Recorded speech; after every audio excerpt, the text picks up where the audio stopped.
మా ఆహ్వానాన్ని మన్నించి వచ్చిన మీ అందరికీ కూడా నమస్కారాలు. స్టేజ్ని అలంకరించిన పెద్దలందరికీ కూడా హృదయపూర్వక నమస్కారాలు తెలియజేసుకుంటున్నాను. మా ప్రీతమ నాయకుడు, జనసేన ముఖ్య నాయకులు కందుల దుర్గేష్ గారు, honourable minister of tourism and cinematography మా ఆహ్వానాన్ని మన్నించి ఎంతో బిజీగా ఉన్నా కూడా ఈ మంత్ 15వ తారీఖు ఇక్కడికి వచ్చి మళ్ళీ 22వ తారీఖు ఇక్కడికి ఎంతో శ్రమ తీసుకుని వచ్చినందుకు వారికి హృదయపూర్వక ధన్యవాదాలు. అలాగే మా హరిప్రసాద్ గారు అక్కడ డాక్టర్గా ఉండి ఉమ్మడి చిత్తూరు డిస్ట్రిక్ట్ ప్రెసిడెంట్గా ఉండి జనసేన నాయకులు ఎంతో బిజీగా ఉండి కూడా మన గురించి మన కమ్యూనిటీ మీద ఆప్యాయత కొద్దీ ఇక్కడికి విచ్చేసినందుకు చాలా సంతోషం, ధన్యవాదాలు. నరేంద్ర కొండ గారు ఎంతో బిజీగా ఉండి వారు ఢిల్లీ వెళ్ళవలసిన ట్రిప్పును కూడా క్యాన్సిల్ చేసుకుని కేవలం మన కమ్యూనిటీ అంటే మీద ఉన్న అభిమానం కొద్దీ ఇక్కడికి విచ్చేసినందుకు చాలా సంతోషం. అలాగే మన పిఎంఆర్ గారి గురించి మీ అందరికీ ఆల్రెడీ చెప్పున్నారు. ఆయన సేవా కార్యక్రమాలు వర్ణించలేనటువంటి అంత బిజీగా ఉండి కూడా వారు కాలేజీలో ఐబీ స్కూలు పెడుతూ అంత బిజీగా ఉండి కూడా వారి టైంని కేటాయించినందుకు చాలా సంతోషంగా ధన్యవాదాలు. ఇంకా రత్నం గారు వారి అబ్బాయి సినిమా జరుగుతూ ఉంది, నైట్ షూటింగ్, ఈరోజు 2 గంటల సేపు కూడా పడుకోలేదు ఆయన. కానీ మన కమ్యూనిటీ ఇది చెయ్యాలి, మనం ఉండాలని చెప్పేసి ముందు ఉండి మమ్మల్ని అందరినీ నడిపిస్తూ అటెండ్ అయినందుకు చాలా సంతోషంగా ఉంది.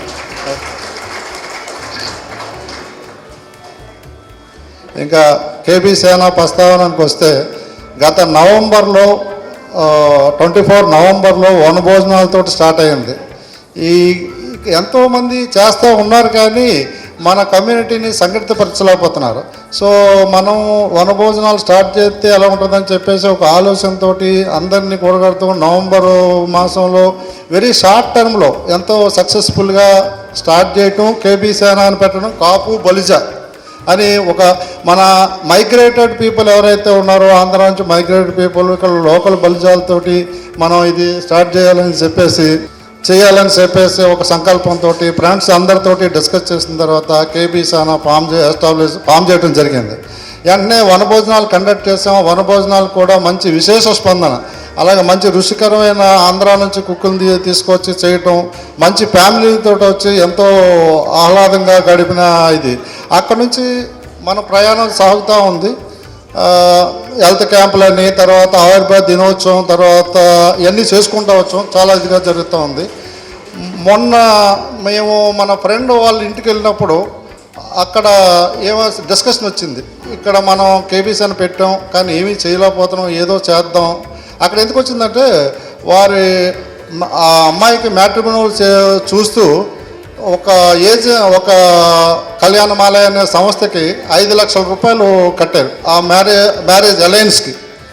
సో మన కమ్యూనిటీలో మనం ఇక్కడ ఎంతమంది ఉండి మనం ఏమీ చేయలేకపోతున్నాం, మనం ఏదో చేయాలనే ఒక సంకల్పంతో అనుకుని ఈ కేబీసీని విస్తృతంగా చేయాలని చెప్పేసి ఒక సిస్టమేటిక్ పద్ధతిలో మనం కేబీసీని చేద్దాం అని చెప్పేసి ఎక్స్పర్ట్స్ తోటి బైలాస్ ఫామ్ చేయటం, తర్వాత దాన్ని పాన్ కార్డు తీసుకోవటం, తర్వాత బ్యాంక్ అకౌంట్ ఇవన్నీ క్రియేట్ చేసి ప్రాపర్గా చేద్దామనే ఒక సంకల్పంతో చేయటం.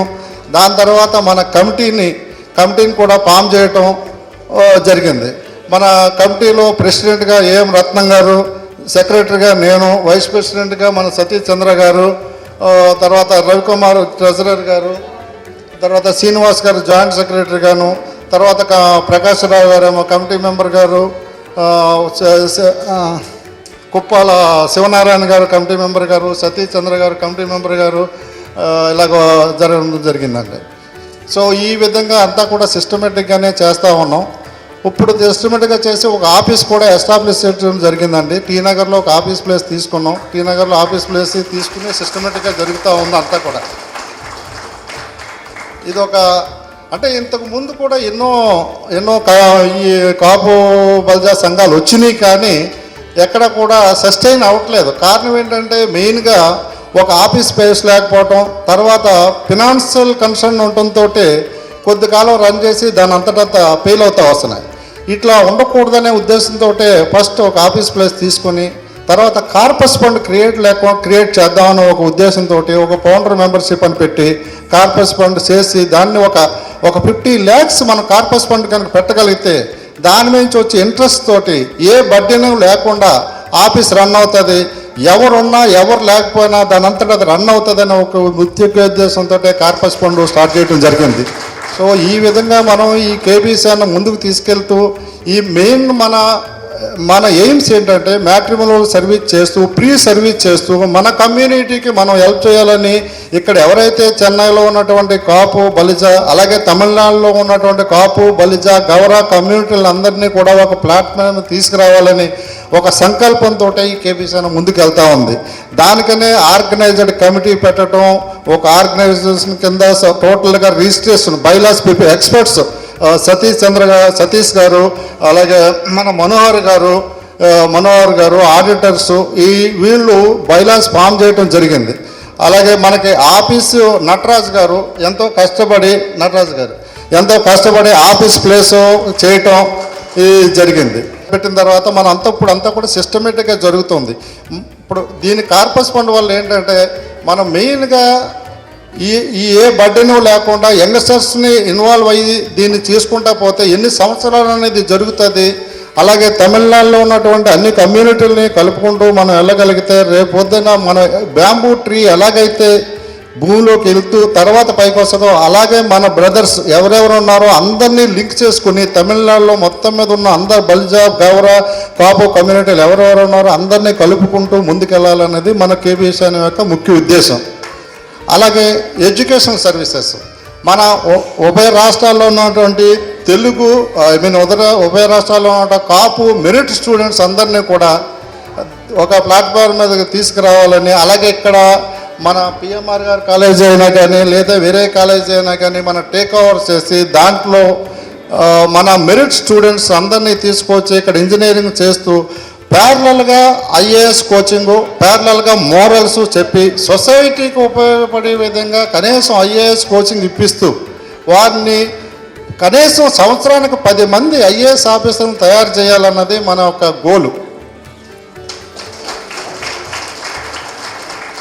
సో వారు ఐఏఎస్ కానీ కోచింగ్ తీసుకుంటే ఐఏఎస్ తర్వాత ర్యాంకులు కూడా కొడతారు. ఐఏఎస్ కాకపోయినా వారు కూడా ఆర్డీఓలు ఎండిఓలు నెంబర్ ఆఫ్ పోస్టులు ఉన్నాయి. అలా చేస్తూ ఉంటే ఒక ఐఏఎస్ని కనుక తయారు చేయగలిగితే కనీసం 1000 మందికి సమానంగా ఉంటారు మన కమ్యూనిటీలో. ఆ విధంగా చేసి మనం ముందుకు తీసుకెళ్ళాలి. ఇదంతా ఈ కేబీసీ యొక్క ముఖ్య ఉద్దేశాల్లో ఇది ఒకటి.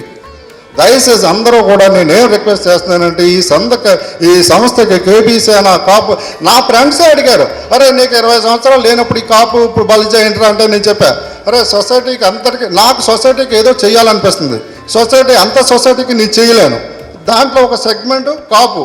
దీంట్లో నేను ఎందుకు తీసుకున్నానంటే నా కమ్యూనిటీలో నాకు రిలేషన్స్ వాళ్ళ రిలేషన్స్ ఉన్నారు కాబట్టి వాళ్ళందరూ సంఘటన అయితే ఒక కమ్యూనిటీగా ఉంటుందని ఒక ధైర్యంతో నేను స్టార్ట్ చేశాను.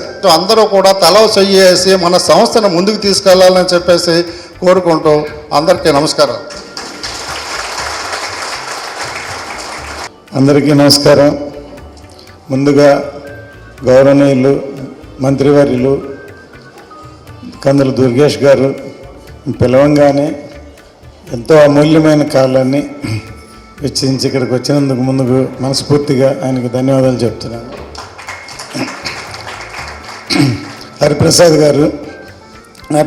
గారు నాకు జనసేన ఎలక్షన్ అప్పుడు తిరుపతికి వెళ్ళాను నేను ప్రచారానికి. అక్కడ పరిచయం, అక్కడి నుంచి డైలీ మాట్లాడుతుంటాం. తెలియదు కొంతమంది ఎందుకు పరిచయం అవుతారు, ఎలా పరిచయం అవుతారు, అతను ఆప్తుల్లాగా మారుతారు. అలాగూ హరిప్రసాద్ గారు వెల్ విషర్, అభిమాని, డాక్టర్, జనసేన జిల్లా ప్రెసిడెంట్. వారు పిలవక్కర్లేదు, సొంతం అనుకొని పిలిచాం, రాగానే సంతోషం. అలాగే కొండా నరేంద్ర గారు నాకు హరిప్రసాద్ గారే పరిచయం చేశారు. చాలా మంచి వ్యక్తి, మన కులం, అమెరికాలో ఉన్నారు. ఆయన ఎంతో కష్టపడి పైకి వచ్చారు. ఆయన కూడా మీడియాకి రావాలని తపన ఉంది. సో ముందు మీడియా ద్వారా సమాజానికి మంచి చేయాలనే ఉద్దేశం. తమ్మయ్య నాయుడు గారు తమ్మైనాయుడు గారు నాకు ఎలా పరిచయం చాలాసార్లు చెప్పాను. జనసేన పార్టీ ఇక్కడ మద్రాసులో పెట్టాలనే ఉద్దేశంతో నాకు ఫోన్ చేశారు ఎలక్షన్ ముందు. ఇక్కడ ఎలక్షన్ లేదు కదా, ఎందుకు పెట్టాలని అడిగాను. చాలామంది తెలుగు వాళ్ళు సెటిలర్స్, భవన నిర్మాణ కార్మికులు చాలామంది ఉన్నారు. వాళ్ళ బంధువులందరూ ఆంధ్రాలో ఉన్నారు. మనం కనుక ఇక్కడ పార్టీ పెట్టి అందరినీ మీటింగ్ చేసి ఒకటి చేస్తే అక్కడ ఆంధ్రాలో మనకి హెల్ప్ అవుతుంది అని చెప్పారు. అలాగే ఇక్కడ ప్రారంభించాం. దానివల్ల నిజంగానే చాలామంది జనసేన పార్టీ బొలిశెట్టి శ్రీనివాస్ గారు, బొలిశెట్టి సత్య గారు, డాక్టర్ గారు అందరూ వచ్చారు. రావడం, మాట్లాడడం. అప్పుడు 24 సీట్లే తీసుకున్నారని చాలా డిసప్పాయింట్గా ఉన్నది. ఈ మీటింగ్ చాలా హెల్ప్ అయింది. ఆ రోజు కూడా ఏం చెప్పానంటే నేను ఎప్పుడు మాట్లాడలేదు మీటింగ్లో. వాటిల్లో నేను సినిమాలో ఉన్నాను, పనిచేస్తున్నాను, వెనకాలే ఉంటాను. 2 సీట్లతో మొదలైన బీజేపీ ఇవాళ దేశాన్నే పరిపాలిస్తుంది.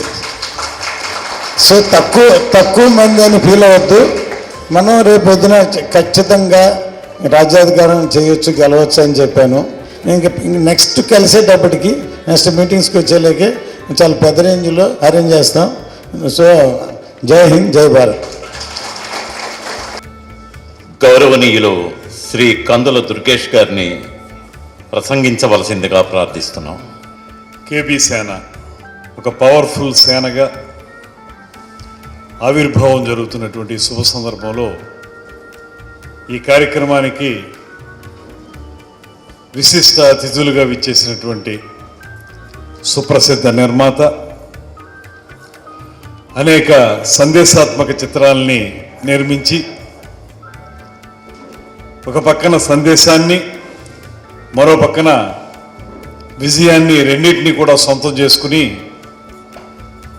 తమిళ, తెలుగు సినీ రంగాల్లో అగ్రశ్రేణి నిర్మాతగా కొనసాగుతున్నటువంటి పెద్దలు, ఈ కేబీ సేన గౌరవ అధ్యక్షులు శ్రీ ఏఎం రత్నం గారికి, వేదిక మీద ఉన్నటువంటి కేబీ సేన కార్యదర్శి, ఈ కార్యక్రమాన్ని రూపకల్పన చేసినటువంటి మిత్రులు తమ్మైనాయుడు గారు, అదేవిధంగా ఈనాటి ఈ కార్యక్రమంలో మరో విశిష్ట అతిథి ఆంధ్రప్రదేశ్ రాష్ట్ర హస్తకళల కార్పొరేషన్ చైర్మన్, అన్నిటికంటే మించి ప్రజారాజ్యం నుంచి ఇవాళ జనసేన వరకు కూడా మెగా కుటుంబంతో నిరంతరం కలిసి ఉంటూ రాయలసీమ ప్రాంతంలో జనసేన పార్టీ బలోపేతం కావడానికి నిరంతర నిర్విరామ కృషి చేస్తున్నటువంటి మిత్రులు శ్రీ డాక్టర్ హరిప్రసాద్ గారు, అదేవిధంగా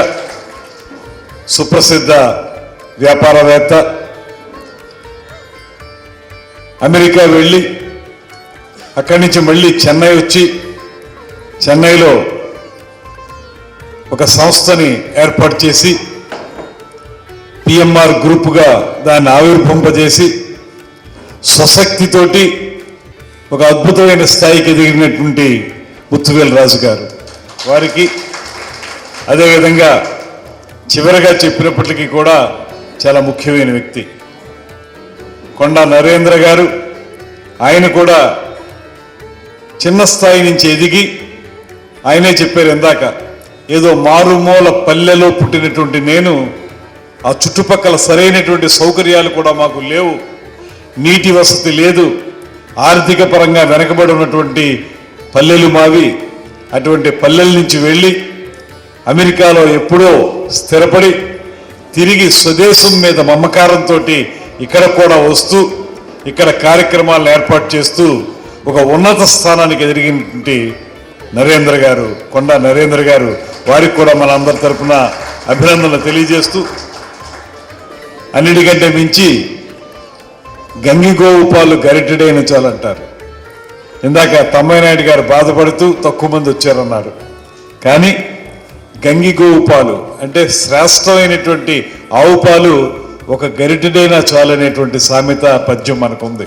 అలాగా మంచి క్రీమ్ అనేటువంటి, ఇవాళ చెన్నైలో ఉన్నటువంటి క్రీమ్ అన్నట్టు చెప్పదగినటువంటి వ్యక్తులందరూ వచ్చారు. అలా వచ్చినటువంటి కేబీ సేన్ అభిమానించి వచ్చేసినటువంటి ప్రతి ఒక్కరికి కూడా ప్రత్యేకమైనటువంటి అభినందనలు తెలియజేస్తున్నాను. మీ అందరికీ కూడా స్వాగతం పలుకుతున్నాను.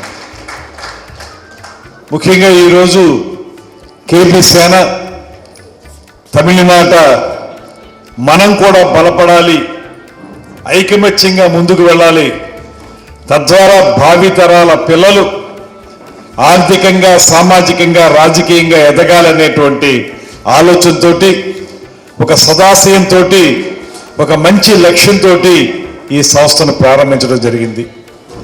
వారికి నేను ప్రత్యేకమైనటువంటి అభినందన తెలియజేస్తున్నాను. కారణం ఏంటంటే ఒక సరైనటువంటి సమయంలో సరైనటువంటి సంస్థకి అంకురార్పణ చేశారు.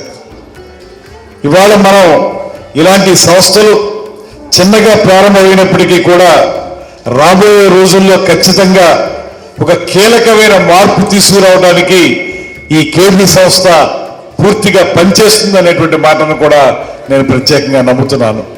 ఈ సందర్భంగా చెన్నైలో స్థిరపడినటువంటి లక్ష్మీ నరసు చెట్టి గారిని మనందరం కూడా ఒకసారి జ్ఞాపకం చేసుకోవాలి. అటువంటి మహానుభావుడు మద్రాస్ నేటివ్ అనేటువంటి ఒక సంస్థను ప్రారంభించి స్వాతంత్రోద్యమంలో పాల్గొని దాంతోపాటు మొట్టమొదటి క్రెసెంట్ అనేటువంటి పత్రికని మద్రాస్ కేంద్రంగా ప్రారంభించినటువంటి లక్ష్మీ నరసు చెట్టి గారు తమిళనాట తెలుగుకు సంబంధించి చేసినటువంటి అద్భుతమైనటువంటి వ్యక్తి. తెలుగు వ్యక్తిగా, బలిజ వ్యక్తిగా అద్భుతమైనటువంటి కార్యక్రమాలు చేసినటువంటి లక్ష్మీ నరసు చెట్టి గారు. వారిని కూడా ఈ సందర్భంగా స్మరించుకుంటూ సాహితీ సమరాంగణ సార్వభౌముడిగా పేరు పొందినటువంటి, దేశ భాషలందు తెలుగు లెస్స అని తెలుగు యొక్క గొప్పదనాన్ని ప్రపంచం నలుమూలలా తెలియజేసినటువంటి ఉభయ కవిమిత్రుడు, సాహితీ సమరాంగణ సార్వభౌముడు శ్రీకృష్ణదేవరాయల యొక్క వారసులుగా ఇవాళ ఈ కార్యక్రమాన్ని ప్రారంభించుకుంటున్న మీ అందరికీ కూడా అభినందనలు తెలియజేస్తూ, రాబోయే రోజుల్లో మీరందరూ చెప్పిన విధంగా ఖచ్చితంగా తమిళనాట కూడా మనం బలోపేతం కావాల్సిన అవసరం ఉంది. ఒక పక్కన బలిజ సంఘంగా కానీ, మరో పక్కన తెలుగు వారిగా కానీ కులం వరకు ప్రేమను చూపిస్తూ, మరో పక్కన అన్ని కులాల్ని కలుపుకునే విధంగా కూడా ఉంటూ తెలుగు వారందరూ కూడా ఇక్కడ ఒక సమైక్య శక్తిగా ఉండగలిగితే ఖచ్చితంగా రేపు జరిగేటువంటి అనేక మార్పులకి ఈ సంఘమే కారణమవుతుందనేటువంటి మాటను కూడా నేను ప్రత్యేకంగా నమ్ముతున్నాను. తమిళనాట ఇదే పెద్ద సంఘం అవటానికి అన్ని రకాల అర్హతలు ఉన్నాయనేటువంటి మాటను కూడా ఈ సందర్భంగా నేను నమ్ముతున్నాను. అదేవిధంగా ఇందాక చెప్పిన విధంగా కేబీ కాపు బలిజ సంఘంతో పాటు సమాజంలో ఎవరైతే ఇతర వర్గాల వారు, వెనకబడిన వర్గాల వారు, అట్టడుగు వర్గాల వారు ఉన్నారో వారిని కూడా కలుపుకోండి. పవన్ కళ్యాణ్ గారు చెప్పిన మాట కూడా కాపు బలిజలు పెద్దన్న పాత్ర పోషించాలి అనేటువంటి మాట చాలా కాలం క్రితం సమావేశంలో చెప్పారు ఆయన. పెద్దన్న పాత్ర అంటే ఇంటికి పెద్ద కొడుకు ఎలా ఉంటాడో, అన్నయ్య ఎలా ఉంటాడో, అన్నయ్య తమ్ముళ్ళని ఎలా చూసుకుంటాడో అలాగా అన్నయ్య కుటుంబాన్ని చూసుకుంటూ తన కుటుంబం అంటే కాపు బలిజలు, దాంతోపాటు ఇతరత్ర కులాల వారిని కూడా కలుపుకుంటూ, వెనకబడిన కులాలను కలుపుకుంటూ ఒక మంచి అన్నగా ముందుకు వెళ్లాల్సిన బాధ్యత కాపు బలిజల మీద ఉందనేటువంటి మాట కూడా పవన్ కళ్యాణ్ గారు చెప్పారు. దాన్ని కూడా ప్రత్యేకంగా మీరు తీసుకోండి. ఇవాళ మీ అందరికీ కూడా నేను రావడంలో మరో అంశం ఏంటంటే, రత్నం గారు పిలిచారు, వచ్చాను. దాంతోపాటు మీ ముందు నిలబడి ఇవాళ ఇలాగా ఒక మంత్రి హోదాలో, ఒక శాసనసభ్యుని హోదాలో నిలబడి మాట్లాడుతున్నానంటే దానికి కారణం కొడెదల పవన్ కళ్యాణ్ గారు అనేటువంటి మాటను కూడా మీకు మనం చేస్తున్నాను. ఆయన ఇచ్చినటువంటి ఆశీస్సుల వల్ల, సహకారం వల్ల ఇవాళ రాష్ట్ర మంత్రిగా నేను ఉండగలిగాను. ముఖ్యమంత్రి చంద్రబాబు నాయుడు గారు లాంటి ఒక సమర్థవంతమైనటువంటి పరిపాలనా దక్షుని యొక్క టీములో నేను కూడా మెంబర్ని కాగలిగాను. అదేవిధంగా పేదవాడి మొహంలో చిరునవ్వు చూడాలనేటువంటి ఆలోచనతోటి, పేదవాడి కష్టం వస్తే నేనున్నానంటూ ముందుకు వచ్చేటువంటి ఆలోచనతోటి రాజకీయ పార్టీని పెట్టి, ఆ రాజకీయ పార్టీ ద్వారా అధికారంలో ఇవాళ భాగస్వామి అవటం మాత్రమే కాకుండా ఆయన చేపట్టినటువంటి శాఖలు, పంచాయతీరాజ్ శాఖ, గ్రామీణ నీటిపారుదల శాఖ, దాంతోపాటు అటవీ సంరక్షణ శాఖ, అదేవిధంగా శాస్త్ర సాంకేతిక శాఖ, ఇలాంటి అద్భుతమైన శాఖలన్నింటినీ చేపట్టి వాటి ద్వారా రాష్ట్ర ప్రజలకు ఎంతో మంచి చేస్తున్నటువంటి పవన్ కళ్యాణ్ గారి యొక్క సహచరుడిగా నేను ఇవాళ మంత్రివర్గంలో ఉండటం కూడా నాకు ఆనందాన్ని కలిగిస్తుంది అనేటువంటి మాటని మీ అందరికీ మనవి చేస్తూ, అదేవిధంగా ఈ కులం నుంచి అనేక మంది గొప్పవాళ్ళు పుట్టినటువంటి ప్రత్యేకత ఉంది. శ్రీకృష్ణదేవరాయలు గారు కానీ, ఎస్వి రంగారావు గారు కానీ, ద్వారం వెంకటస్వామి నాయుడు గారు కానీ, కోడి రామ్మూర్తి గారు కానీ, సావిత్రి గారు కానీ, అదేవిధంగా కొణిదెల చిరంజీవి గారు కానీ, అదేవిధంగా ఇప్పటి కొణిదెల పవన్ కళ్యాణ్ గారు కానీ, ఇలాంటి అత్యుత్తమ వ్యక్తుల్ని ప్రసాదించి నవనవోన్మేష సుందర వదనాల విందగా విరాజిల్లుతున్న కేబీ, ఆ కేబీకి సంబంధించినటువంటి ఈ సంఘం దినదిన ప్రవర్తమానమై ఖచ్చితంగా మంచి సంస్థగా రూపొంది తమిళనాట మన ఉనికిని, మన అస్తిత్వాన్ని, మన యొక్క గొప్పదనాన్ని, మన యొక్క బలాన్ని నిలబెట్టుకునే విధంగా మీరందరూ కృషి చేయాలని, దానికి అవసరమైనటువంటి సపోర్ట్ని ఆంధ్రప్రదేశ్ నుంచి మేము కూడా అందిస్తామనేటువంటి మాటను కూడా ఈ సందర్భంగా తెలియజేస్తూ, ఇంతకుముందు ఒక సోదరి చెప్పారు, ఇక్కడ తెలుగు భాష ప్రాముఖ్యతను నిలబెట్టడం కోసం ఈ ప్రభుత్వంతో మాట్లాడాల్సిన ఆవశ్యకత ఆంధ్రప్రదేశ్లోని ప్రభుత్వం మీద కూడా ఉందనేటువంటి మాట. ఖచ్చితంగా భాషా సాంస్కృతిక శాఖ కూడా మా మంత్రివర్గంలోనే ఉంది కనుక ఖచ్చితంగా దానికి సంబంధించినటువంటి పూర్తి వివరాలు సేకరించి దాన్ని ముందుకు తీసుకెళ్ళడానికి కృషి చేస్తామనేటువంటి మాటను కూడా ఈ సందర్భంగా నేను మనవి చేస్తున్నాను. అదేవిధంగా రత్నం గారు ఒక పెద్ద అసెట్ ఈ సంస్థకి. నేను మళ్ళీ చెప్తున్నాను, రత్నం గారు తీసినటువంటి సినిమాలు కానీ, ఇచ్చినటువంటి సందేశాలు కానీ, సాధించినటువంటి విజయాలు కానీ, ఇవన్నీ కూడా కేబీ సంస్థ ముందుకు వెళ్ళటానికి, కేబీ సేన ముందుకు వెళ్ళటానికి ఎంతగానో ఉపయోగపడతాయి. నేను ఈ మధ్యకాలంలోనే నాకు ఆయనతో ఎక్కువ పరిచయం. చూసినప్పుడల్లా నాకు ఆశ్చర్యాన్ని చూసినట్టు అనిపిస్తుంది రత్నం గారిని చూస్తే. ఎందుకంటే ఎప్పటికప్పుడు కొత్త ఆలోచనలతోటి ఏ రకంగా పురోగతి సాధించాలి, తన వ్యక్తిగతంగా మాత్రమే కాదు సమాజం మొత్తం ఎలా పురోగతి సాధించాలి, ఆయన పుట్టినటువంటి కులం ఏ రకంగా ముందుకు వెళ్ళాలనేటువంటి ఆలోచన నిరంతరం చేసేటువంటి వ్యక్తి రత్నం గారు అనేటువంటి మాటని ఈ సందర్భంగా నమ్ముతున్నాను. రత్నం గారి యొక్క ఆలోచనలు, తమ్మయ్య నాయుడు గారు లాంటి వ్యక్తి తాలూకు పనితనం, ఈ రెండు కలిసి, అదేవిధంగా కమిటీలో చాలా మంది ఉన్నారు, అందరూ కలిసి ఈ కేబీసీని మరింత ముందుకు తీసుకెళ్లాలని, దానికి అవసరమైనటువంటి సపోర్ట్ని మేమందరం కూడా తప్పనిసరిగా మీకు అందిస్తామనేటువంటి మాటను కూడా ఈ సందర్భంగా తెలియజేస్తూ, అదేవిధంగా కొన్ని కార్యక్రమాలు ప్రధానమైనవి ఈ వేదిక మించి మనం చూస్తే, సరే రాజకీయాల్లో ఉన్న మమ్మల్ని అలా పక్కన పెడితే కాసేపు ఒక పక్కన రత్నం గారు కానీ, ఒక పక్కన నరేంద్ర గారు కానీ, ఆ పక్కన ముత్తువేలు రాజు గారు కానీ, వాళ్ళని చూడండి, వారందరూ కూడా వారి జీవితాల్లో చాలా చిన్న స్థాయి నుంచి ఎదిగిన వాళ్ళు.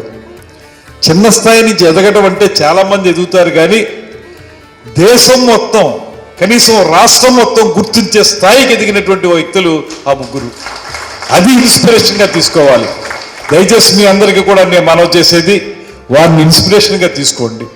తీసుకుంటే రాబోయే తరానికి చెందినటువంటి పిల్లలు ఎవరైతే ఉన్నారో వారికి కూడా ఇలాంటి లక్షణాలు తెలియజేసి 100% మనం కష్టపడాలి, బాగా చదువుకోవాలి, తీసుకున్నటువంటి ఏ పన్నైనా సరే కష్టపడే కంటే కూడా ఇష్టపడి పనిచేయాలి అనేటువంటి మాటని పిల్లలకి నేర్పి, ఆ నేర్పే క్రమంలో ఇలాంటి వ్యక్తుల తాలూకు కథల్ని ఒక స్ఫూర్తిగా వాళ్ళకి అందిస్తే ఖచ్చితంగా వాళ్ళు తమ జీవితాల్లో తాము ఎంచుకున్న రంగాల్లో పైకి రాగలుగుతారనేటువంటి మాటను కూడా నేను గట్టిగా నమ్ముతున్నాను. అందుకే ఇవాళ నేను కూడా ఈ వేదిక నుంచి వారి నుంచి ఇన్స్పిరేషన్ తీసుకుంటున్నాను అనేటువంటి మాటను కూడా మీ అందరికీ మనవి చేస్తూ, ఇందాక నేను వచ్చే ముందు ప్రభు గారు మాట్లాడారు, నేను కొద్దిగానే విన్నాను. బట్ ఆయన చెప్పినటువంటి మాటల్లో మనకి అర్థమైంది, ఏదైతే మనకున్న బలం సప్రెస్ చేయబడిందో, తమిళనాడు కూడా మనకున్నటువంటి బలం ఎంతో గొప్ప బలం ఉన్నప్పటికీ కూడా చాలా సందర్భాల్లో వింటూ ఉంటాం, మదురైలో కానీ, తంజావూరులో కానీ, అదేవిధంగా చెన్నై పట్టణంలో కానీ సిటీలో కానీ ఇలాంటి చోట్ల చాలా బలం ఉంది, కానీ ఈ బలాన్ని సప్రెస్ చేశారు, అణగదొక్కారు అనేటువంటి మాట ఏదైతే ఆయన చెప్పారో దాన్ని మళ్ళీ రెజ్యూమ్ చేయడానికి, మళ్ళీ పునరుద్ధరించడానికి, మళ్ళీ దాన్ని ముందుకు తీసుకెళ్ళటానికి, ఒక సమైక్య శక్తిగా రూపొందించడానికి, దాన్ని ఆ రకమైనటువంటి స్థితిలో దిశలో తీసుకువెళ్ళటానికి ఈ కేబీ సేన ఒక అస్త్రంగా ఉపయోగపడాలనేటువంటి మాటను కూడా ఈ సందర్భంగా నేను మనవి చేస్తున్నాను. అలాంటి కార్యక్రమాన్ని మీరు అందరూ చేపట్టాలని, ఇవాళ ఇది అంతం కాదు, ఆరంభం మాత్రమే. తమ్మినేని గారు, మీరు బాధపడడానికి ఇది అంతం కాదు, ఆరంభం మాత్రమే. ఇది ఇక్కడితోనే అయిపోయింది అనుకుంటే మీరు బాధపడాలి. ఇది కేవలం ఆరంభం మాత్రమే. కాబట్టి ఇంకా మీరు చేయాల్సి ఉంటుంది. కాబట్టి మరింతగా సాధించడానికి ఎన్నో అవకాశాలు ఉన్నాయనేటువంటి మాటని మరొకసారి తెలియజేస్తూ, ఇక్కడికి విచ్చేసినటువంటి 50 మంది తమిళనాట స్థిరపడిన తెలుగు వారికి, నా తెలుగు భాష మీకు కొంచెం అర్థమవుతుందో లేదో నాకు తెలియదు, కానీ ఎందుకంటే కొంచెం మేము పూర్తిగా గోదావరి జిల్లా వ్యక్తులం కనుక మా తెలుగు కొంచెం ఏ రకమైన ప్రభావం లేనటువంటి తెలుగు మాది. మీకుందనుకోండి, మీకేమవుతుందంటే ఈ తమిళనాట ప్రభావం ఉంటుంది. అదేవిధంగా చిత్తూరు, రాయలసీమ ప్రాంతంలో ఉన్న వాళ్ళకి కొంచెం కన్నడ, కొంచెం తమిళ ప్రభావం ఉంటుంది. అదేవిధంగా విశాఖపట్నం ఆ పై ప్రాంతం వాళ్ళకి ఒరిస్సా ప్రభావం ఉంటుంది. మాకు ఏ ప్రభావం లేనటువంటి జిల్లాల వాళ్ళం మేము. మాకు అందువల్ల మా తెలుగు భాష కొంచెం ఏ ప్రభావం లేనటువంటి స్వచ్ఛమైన తెలుగు భాష ఉంటుంది. ఇక్కడ ఇబ్బంది ఏంటంటే, స్వచ్ఛమైన తెలుగు భాష మాట్లాడితే మీకు అర్థం కాదేమో అని నాకు అనుమానం. ఎందుకంటే మీరందరూ వేరే రకమైన తెలుగుకి అలవాటు పడిపోయారు కనుక దయచేసి ఏదైనప్పటికీ కూడా భాష పూర్తిగా అర్థమైనా అవ్వకపోయినా దాని సారాంశం మీకు అర్థమయ్యే ఉంటుంది. ఆ సారాంశాన్ని అడ్జిస్ట్ ఏదైతే ఉందో, ఆ సెంట్రల్ ఐడియా ఏదైతే ఉందో దాన్ని క్యాచ్ చేసి మనం ముందుకు వెళ్ళాల్సినటువంటి అవసరం ఉంది. నేను కానీ హరిప్రసాద్ గారు కానీ మీ ఇద్దరం కూడా చాలా కష్టపడి రాజకీయాల్లో ఒక స్థాయికి వచ్చాం. ఆయన కూడా ఎంతో కాలంగా ప్రజారాజ్యం నుంచి కూడా ఈ పార్టీతోటి, ఆ కుటుంబంతో ఉండి పూర్తిగా ఆయన ఎన్నో కష్టాలు ఎదుర్కొని ఇవాళ ఒక రాష్ట్ర స్థాయి కార్పొరేషన్ చైర్మన్ అయ్యారు. అదేవిధంగా నేను రాజకీయాల్లో దాదాపు 30-35 సంవత్సరాలుగా రాజకీయాల్లో ఉండి ఒక ఎమ్మెల్సీగా, తర్వాత ఇవాళ ఎమ్మెల్యేగా, మంత్రిగా మేమందరం కూడా కష్టపడి పైకి వచ్చిన వాళ్ళమే. దయచేసి మిమ్మల్ని కూడా మేము కోరేది, మీరు అందరూ కూడా అలా కష్టపడి మీ రంగాల్లో పైకి వచ్చిన వాళ్ళే. మీరు మీ పిల్లలకి నేర్పమని చెప్తున్నాను. మీ పిల్లలకి ఇన్స్పిరేషన్గా ఇటువంటి అంశాలను నేర్పి, ఎవరైతే నేను ఇందాక చెప్పినటువంటి ఉదాహరణ లక్ష్మీనరసింహ చెట్టి గారి పేరు ఎందుకు చెప్పారంటే, మెడ్రాసులో ఆయన చాలా పేరు తెచ్చుకున్నారు కనుక. అలాంటి వాళ్ళు చాలామంది ఉన్నారు. వాళ్ళందరి యొక్క జీవితాలని ఉదాహరణలుగా చూపించి వాళ్ళు ఇన్స్పిరేషన్గా తీసుకుని ముందుకు వెళ్ళేలా చేస్తే తప్పనిసరిగా మంచి ఫలితాలను సాధిస్తామనేటువంటి మాటని మరొకసారి మనవి చేసుకుంటూ, ఇవాళ చిన్నగా ప్రారంభమైనటువంటి ఈ కేబీ సేన, నీవు నేను మనం జనం ప్రభంజనం, ఆ ప్రభంజనమే ఈ కేబీ సేన కావాలనేటువంటి మాటతోటి మీ అందరి వద్ద సెలవు తీసుకుంటున్నాను. నమస్కారం. జై హింద్. ఈ శుభ సందర్భంలో ఈ కేవీ సేన స్టార్ట్ చేయడం జరిగింది. తమ్మైనాడు గారు మాట్లాడేటప్పుడు కార్పస్ ఫండ్గా ఒక 50 లక్షలు ఉంటే బాగుంటుంది, ఆఫీసు నడపడానికి బాగుంటుంది అని అన్నారు. అదొకటే కాకుండా మన తెలుగు వారిలో అవసరం ఉన్న వాళ్లకు సహాయం చేయాల్సిన బాధ్యత కూడా కేబీ సేన తీసుకుంటే బాగుంటుంది. ఒక కులపరంగానే కాదు, మన తెలుగువారిలో ఇక్కడ ఉన్న ఎంతోమంది అవసరం ఉన్న పిల్లలు ఉన్నారు. ఆ పిల్లలకు ఎడ్యుకేషన్ పరంగా సహాయం చేస్తే బాగుంటుంది. కాబట్టి ఫస్ట్ కార్పస్ ఫండ్ పరంగా 50 లక్షలు అని అన్నారు. దాంట్లో ఒక 10వ వంతు నేను ఇస్తాను, ఒక 5 లక్షలు నేను ఇస్తాను.